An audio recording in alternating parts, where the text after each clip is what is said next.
지난 주일날 하나님이 우리에게 주신 말씀의 제목은 예수님의 찔림은 나의 허물 때문이요, 이런 제목으로 말씀을 드리려고 합니다. 예수님의 찔림은 누구 때문이라고요? 바로 나의 허물과 나의 죄 때문이라고 오늘 성경은 말씀해 주고 있습니다. 우리는 매년 똑같은 고난 주간을 맞이합니다. 제가 40여 년 전에 교회를 갔을 때, 교회 간 지 얼마 안 됐는데 고난 주간을 맞이했습니다. 그 교회 목사님이 저를 데리고 관악산에 데리고 갔어요. 목사님이 가자 그러니까 할 수 없이 따라갔습니다. 갔는데 그날 금식하고 또 그 산에서 떼약빛이, 4월의 떼약빛이 참 뜨겁습니다. 그냥 쨍쨍 내리쬐 산꼭대기에서 기도했습니다. 뭐 기도하다 구경하다 그러면서 기도를 했어요. 어쨌든 고난주간이라 금식하고 기도했던 기억이 납니다. 이렇게 예전에는 고난주간 하면 예수님의 고난을 생각하고 내 예수님의 고난에 동참해야지, 좋아하는 고기도 끊고 금식도 하고 또 놀고 싶은데 교회에서 기도회를 하니까 그냥 놀고 싶어도 꾹 참고 기도회에 참석해서 그냥 열심히 함께 기도를 드렸던 경험이 있습니다. 그런데 지금은 40년이 넘는 세월이 흘러서인지 모르겠습니다. 아니면 나의 믿음이, 열정이 식어서 그런지는 모르겠지만 옛날만큼 주님의 고난에 동참하려고 하는 열정이 많이 약해졌다는 생각이 들었습니다. 언제부터인지 한국교회가 사순절 기간을 단순한 종교적 행사로 여기고 사순절 기간을 없앴습니다. 옛날에는 사순절엔 막상 40일 작정기도 하고 하나님 앞에 그냥 금식하고 40일 금식하고 기도하는 분들이 정말 많았습니다. 그런데 이 사순절 기간을 없애버리다 보니까 금식하는 사람도 없어졌고 기도하는 사람도 없어졌고 그냥 이 사순절 기간을 조용히 그냥 지나치고 있는 것을 봅니다. 여러분들도 알다시피 고난주간은 우리가 믿는 복음의 중심입니다. 예수님의 고난이 없으면 기독교는 존재할 수가 없어요. 복음의 중심이고 가치입니다.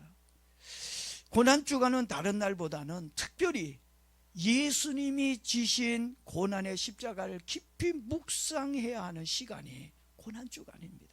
근데 예수님의 고난을 생각하고 있지 않잖아요. 그런데 주님의 고난을 생각하는 기도회도 없어졌죠. 주님의 고난에 동참하고자 하는 금식도 사라져 버렸습니다.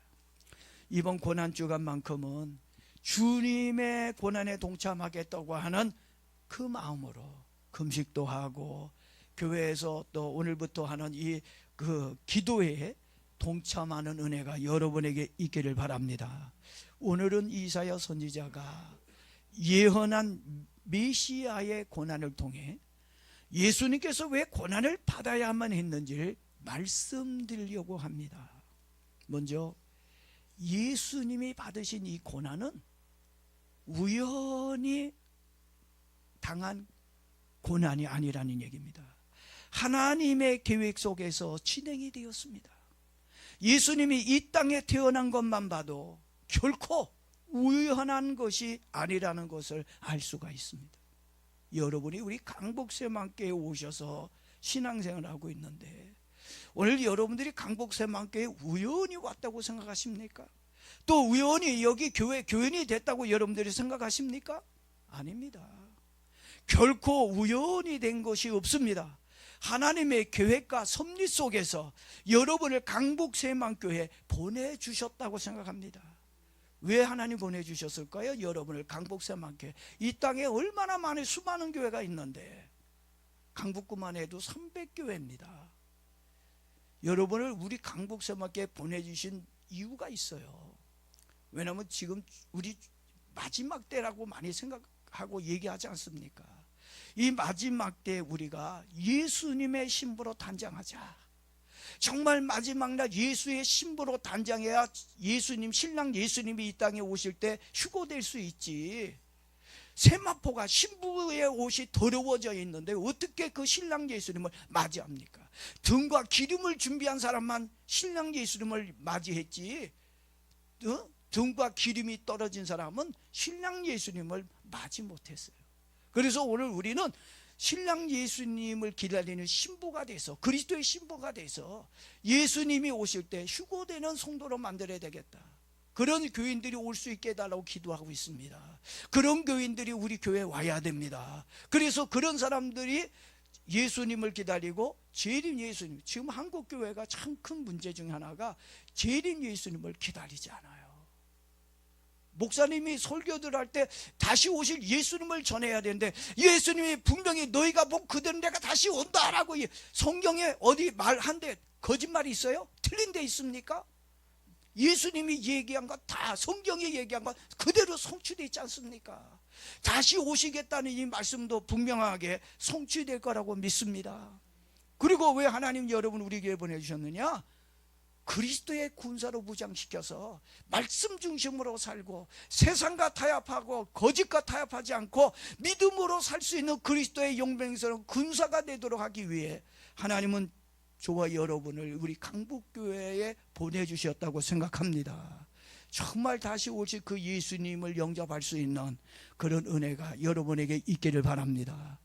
다시 오실 예수 그리스도를 여러분 정말 영접하기 원해요? 그렇다면 여러분이 지금 살아있을 때 예수 그리스도를 마음에 모시기를 바랍니다. 예수님을 모신 사람만이 다시 오시는 예수님을 영접할 수가 있습니다.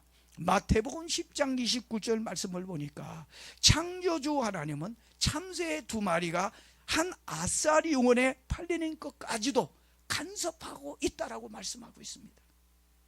참새의 생명만 계획하고 있는 것이 아니라 하나님의 형상으로 지음받은 우리 인간들까지도, 우리의 삶까지도 하나님은 머리털까지 다 세신바되었다고 우리들의 모든 삶을 어떻게 해요? 인도하고 계획하고 있다라고 성경을 말씀해 주고 있습니다. 그렇다면 하나님의 아들이신 예수님은 어떻겠습니까? 그러니 예수님은 철저하게 하나님의 계산과 계획 속에서 이 세상에 오신 겁니다. 이 세상에 하나님의 계획으로 예수님은 태어난 겁니다. 예수님은 메시아로, 남자로, 여자의 후손으로, 유다의 자손으로 베들레헴에서 태어날 것을 성경은 이미 어떻게 해요? 예언해 놓았다는 겁니다. 이미 예언해 놓았다는 건 뭘 의미하는 겁니까? 우연히가 아니라 뭐예요? 계획 속에서 예수님은 이 땅에 오셨다는 얘기입니다. 우리는 이것을 신학적으로 뭐라고 얘기하냐? 예정이라고 얘기합니다. 우리는 하나님의 예정을 믿습니다. 그리고 예언의 성취라고 이야기를 합니다. 이사야는 예수님이 오시기 전 약 700년 전에 이 말씀을 기록해 놓았습니다. 그는 우리의 질고를 지고 슬픔을 당하였고 그가 찔림은 우리의 허물때물이라고 말해주고 있습니다. 이사야 선지자는 예수님의 고난은 갑작스러운 불운에 의해 우연히 일어난 로마의 정치적 폭력에 의해 일어난 사건이 아니라고 말해주고 있는 것입니다. 이미 예정된 하나님의 구속 계획 속에서 일어날 수밖에 없는 예정된 일이라고 설명해 주고 있습니다. 이걸 믿기를 바랍니다. 미국의 링컨 대통령은 남북 전쟁 중에 많은 병사들이 죽어가는 것을 보면서 이런 말을 했다고 합니다. 저들의 피가 헛되지 않도록 우리는 끝까지 싸워야 합니다. 예수님이 흘리신 피 역시 우연한 희생이 아니라 죄인들을 구원하기 위한 의도적이고 계획된 하나님의 사랑이었음을 여러분이 믿기를 바랍니다. 그리고 예수님께서 고난을 받으신 이유가 또 있어요. 왜 예수님이 고난을 받으셔야 됐는가? 모두 우리의 죄 때문이라는 것입니다. 대속이라고 하는 말은 남의 죄를 대신하여 받는 것을 얘기하는 거예요. 난 아무 잘못 없어요. 이 사람을 대신해서 내가 벌을 받는 겁니다. 이 사람이 물어야 될 걸 이 사람이 물을 수 있는 능력이 없으니까 내가 대신 갚아주는 거예요. 이걸 뭐라 그런다고요? 대속이라고 얘기하는 것입니다. 성경에서 말하고 있는 이 대속은 하나님의 아들이신 예수님께서 십자가에 못 박혀 죽음으로써 그가 흘린 피로 모든 사람들의 죄를 대신 씻어 구원한 일을 대속이라고 말하고 있는 겁니다. 다시 말하면 내 죄로 인하여 내가 형벌을 받고 죽고 지옥에 가야 되는데 하나님의 아들 예수님이 나를 대신해서 십자가에서 고통을 받고 죽고 어떻게 해요? 나를 대신해서 형벌을 받았다는 얘기입니다. 그래서 우리들의 죄를 어떻게 해요? 용서해 주셨다. 이게 뭐라고요? 대속이라는 얘기입니다.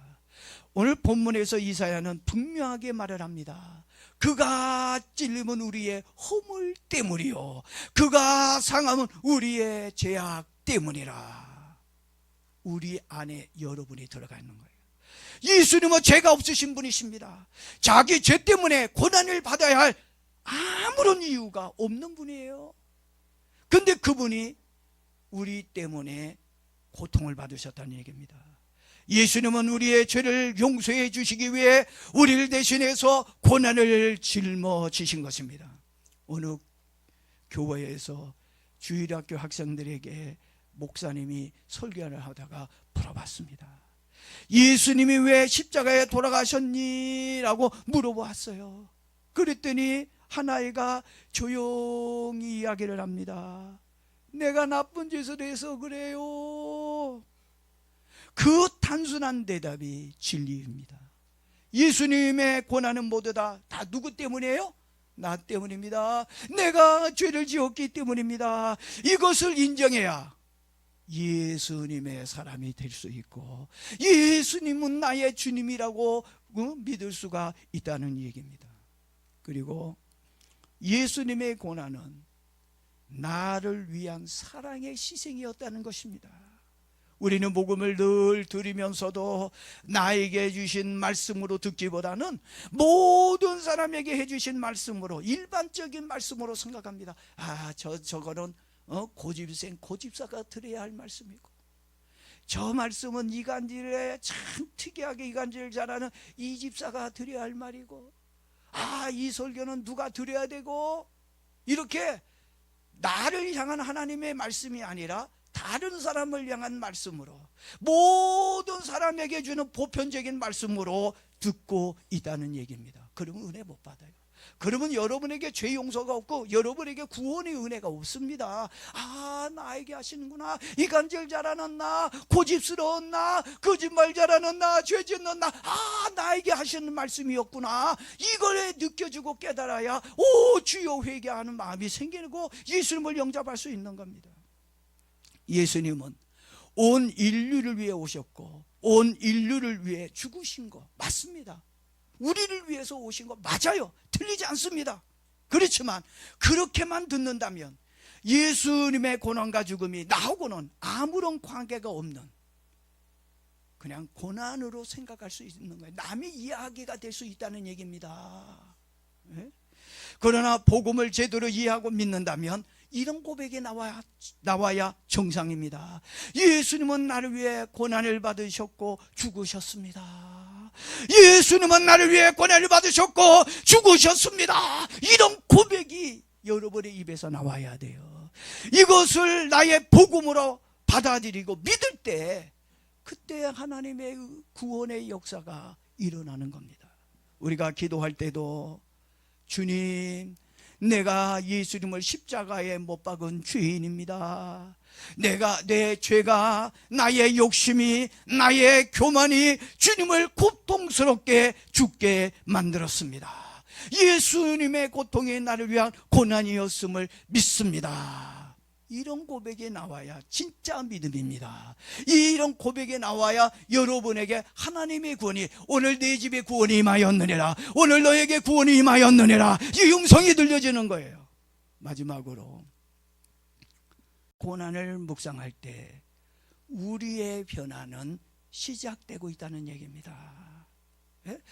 예수님의 고난을 생각하고, 예수님이 왜 오셨지? 예수님이 왜 죽으셨지? 왜 예수님은 이렇게 인생을 사셨지? 이런 예수님의 고난을 생각하고 묵상할 때 내 신앙의 변화도 오고 내 인생의 변화도 오고, 이런 하나님의 은혜의 변화를 우리가 경험하게 되어진다는 얘기입니다. 십자가는 우리를 죄에서 떠나게 합니다. 이 십자가의 고난을 생각하게 되면 더 이상 죄짓지 말아야지, 내가 이제 믿음으로 살아야지, 이런 마음이 생기게 되어지는 거예요. 이건 하나님이 주시는 은혜라고 생각합니다. 다시 주님께로 돌아오도록 만들어주는 겁니다. 고난주간 동안 우리가 해야 할 가장 중요한 일이 있어요. 이 고난주간에 우리가 해야 할 일이 있습니다. 그게 뭘까요? 회개하는 겁니다. 정말 이 고난주간에 다시 한번, 우리가 지난주에도 회개했다 할지라도 또 다시 하나님 앞에 이 고난주간 십자가를 생각하면서 다시 한번 하나님께 회개해야 된다는 얘기입니다. 고난주간에 금식도 하고 기도도 하는 거 중요합니다. 그러나 가장 중요한 것은 믿음으로 살지 못한 연약한 나의 신앙을 회개하고 주님께서 받으신 고난에 동참할 수 있는 믿음을 주옵소서. 오늘부터 한 주간 우리가 하나님 앞에 작정기도 하고 하나님 앞에 이 고난주간에 기도하는 모습을 좀 보여드렸으면 좋을 것 같아요. 여러분, 사도 바울이 정말 이런 인생을 살았어요. 그런 삶을 살았습니다. 나는 괴수 중에 괴수라고 했고, 나는 만삭되지 못한 어린아이와 같다고 말했고, 그러면서 나는 예수의 흔적을 가졌다고 이야기를 했어요. 여러분, 예수님의 흔적이 있습니까? 바울은 이렇게 예수의 흔적을 가지려고 부단하게 살았던 사람이에요. 이번 고난주간만큼은 우리도 바울처럼 예수의 흔적을 좀 가지기를 바랍니다. 예수님을 얻기 위해 세상의 좋은 것들 모두 배선물로 여겼다. 다 예수님을 얻기 위해 이 세상에 가장 값어치 있는 것을 배선물로 여기고 버렸다. 이번 고난주간에 예수님을 얻기 위하여, 그 나를 위해 십자가에 피 흘리신 그 예수님을 얻기 위하여 다 세상의 것을 버릴 수 있는 믿음이 생겨나기를 바랍니다. 그러면서 바울이 또 뭐라고 얘기하는지 아십니까? 내가 예수님을 본받은 것처럼 너희도 나를 본받는 자가 되라고 말씀하셨습니다. 여러분들도 말씀을 들을 때 마음의 찔림을 받고 눈물을 흘린다면 여러분의 영은 살아있는 줄로 믿습니다. 참된 신앙을 가진 사람이라고 생각합니다. 이번 고난주간을 맞이하여 저와 여러분의 영이 살아나고 참된 신앙으로 회복하는 은혜가 있기를 축복합니다. 특히 예수님이 받은 고난이 2000년 전의 사건으로 끝나는 것이 아니라 예수님의 고난이 나의 고난이 되고 예수님의 죽음이 나의 죽음이 되어야 한다는 것입니다. 특히 예수님의 고난이 나를 향한 하나님의 사랑의 표현이라는 것을 알고 예수님의 희생과 사랑을 다시 한번 가슴 깊이 새기고 주님 앞에 나의 죄를 고백하며 돌아가는 고난주간이 되길 주의 이름으로 부탁합니다. 이 시간에 우리 하나님 말씀을 붙들고 기도합니다. 주여,